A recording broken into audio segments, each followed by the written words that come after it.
जब तक हम और परिवार में कोई भी जिंदा रहेगा हमेशा याद आते होंगे माता पिता।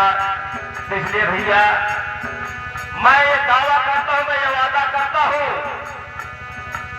और चैलेंज देता हूं, इस कल्याणपुर के बाबा धरती पे अगर ना किसी को विश्वास होगा तो आजमा के देख लेगा।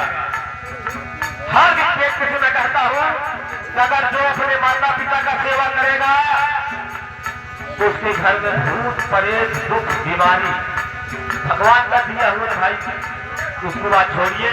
लेकिन मैं दावा करता हूं जो अपने माता पिता का सेवा करेगा जीवन में दुखी नहीं रहेगा।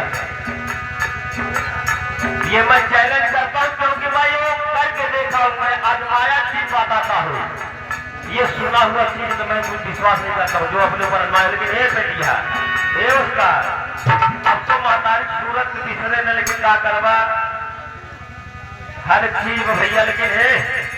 लेकिन आज का समाज कहाँ जा रहा है? ये समाज मेरा समाज जो है कहां से कहां जा रहा है। तो मैं उस